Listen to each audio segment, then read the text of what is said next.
know why Trump hit Syria. I've studied Trump enough to know his calculus. He is a nationalist. He is a patriot. He believes the U.S. should control its own sovereignty.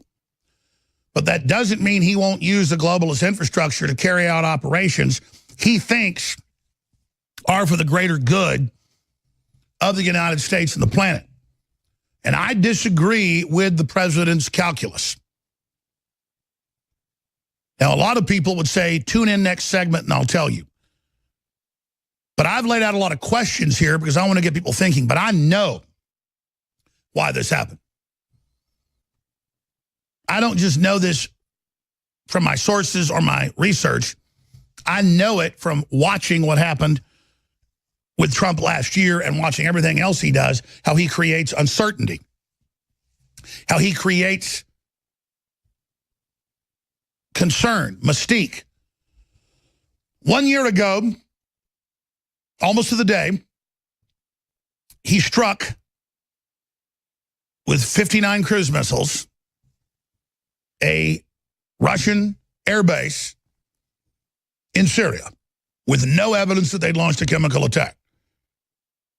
And then I said, this is about getting North Korea to the negotiating table. Well, it brought North Korea to the negotiating table, and now I told you 2 months ago, before it was even announced, that North Korea had already agreed to the basic terms of denuclearization and a unification with South Korea within a decade, and that he would be meeting with Trump. I got that from high-level sources. And over a month later, word for word what I told you came out. Now, this information I don't just get from sources because they're not even exactly sure what's going on. But I know. This is about total uncertainty to Russia, total uncertainty to Syria, but more importantly to China and North Korea, to have Mattis come out and say, we don't have any evidence, it'll take weeks to find out who's behind it. To have Pompeo just say we killed a bunch of Russians last week very, very cryptically, to put out mixed messages when other governments don't do this. People call this bad coordination. No, Trump's bringing the economy back. Trump's broken the globalists. He's outsmarted a bunch of different groups. But I don't think you can do this with nuclear war and nuclear powers. I think at this point it becomes too dangerous, and I disagree with the president, though respectfully. So you got Mattis saying we're not going to strike. Trump knows full well that it's the rebels doing it. Trump announced a week and a half ago that he was going to pull out the next month, and this attack happens. Now, I know for a fact Trump blocked McMaster for a year wanting to take out Assad. And Trump told me they weren't planning to take out Assad. And Trump then later days after I told you that was in Bloomberg that he'd said no boots on the ground. So there is a very sophisticated calculus going on here. And it's for Russia, it's for Iran, it's for Syria, but it's really for China and North Korea to think, wow, General Mattis said they weren't going to strike. And then hours later they do. That means the president isn't listening to anybody.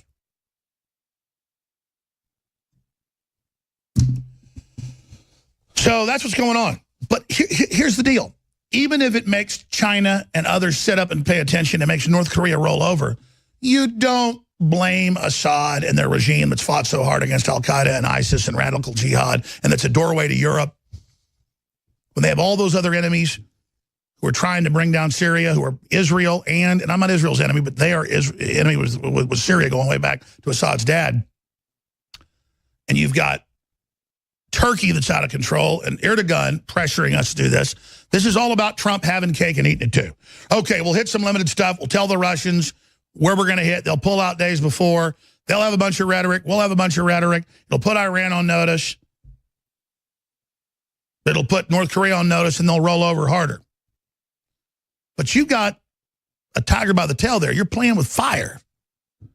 And you're allowing al-Qaeda and ISIS to reconstitute. Trump says they're smashing them, but the truth, our military has taken them, rebranded them, and is getting them ready right there on the Iraq-Syrian border to start this whole thing over again.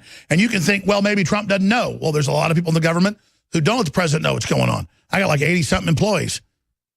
I can't keep track of it. But still, at a rhetorical level and at a iconography optics, visual level. This is a major ideological betrayal on something Trump knows completely. If he'd have been a little sideways on Syria, I still would have voted for him.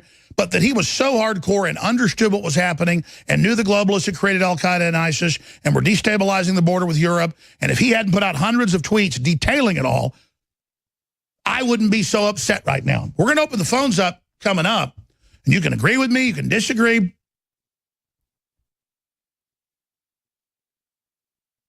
But I'd say 80% of people who are conservatives, Christians, or libertarians agree with me on YouTube, Facebook, Twitter, Infowars.com.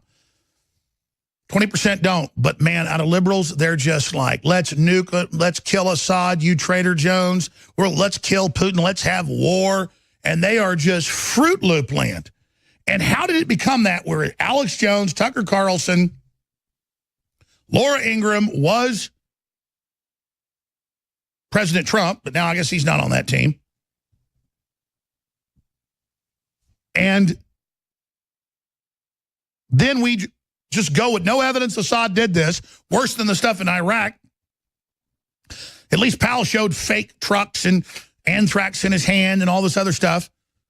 The British trucks they showed had been sold to him in the 80s to fight the Iran-Iraq war. They were hydrogen balloons tethered to a truck, so you'd have cameras on it directing artillery. They said that was an anthrax machine. It was all lies.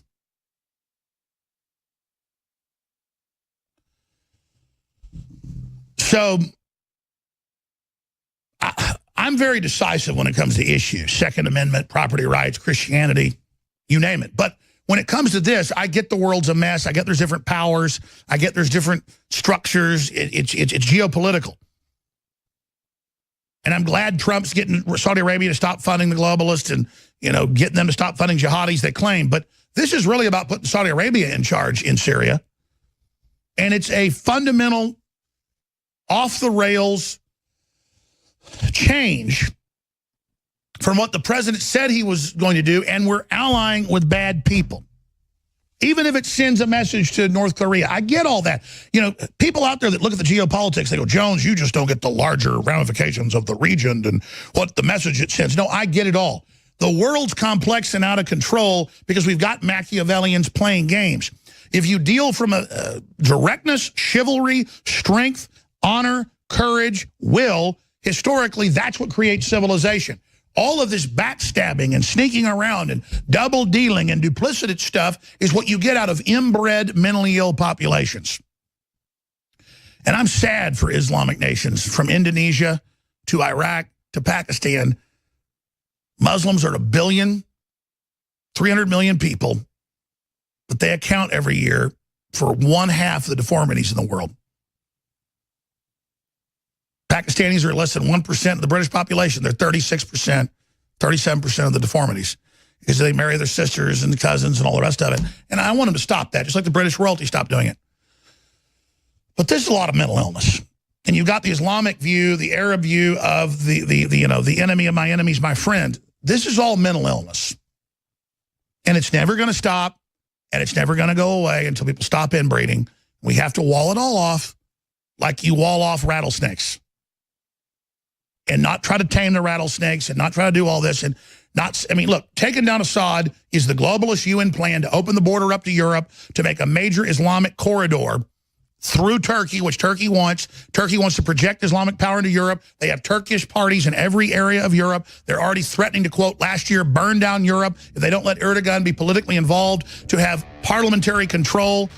This is an Islamic UN globalist takeover allied with the whole Hollywood system. Nourish a probiotic-friendly environment in your gut with prebiotic fiber by InfoWars Life.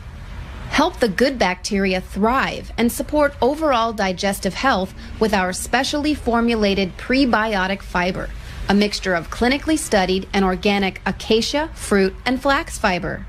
Prebiotic fiber is soluble fiber that ferments in the gut to help feed good bacteria, which helps you digest food, absorb nutrients, and even support your immune system. InfoWars Life's cutting-edge formula only brings you the highest quality, organic, and clinically studied ingredients. Cheap prebiotic fibers are used up only at the beginning of the colon, but our premium organic acacia fiber is slowly digested by the good bacteria throughout the entire colon for maximum prebiotic effect. Head to InfoWarsLife.com or call 1-888-253-3139.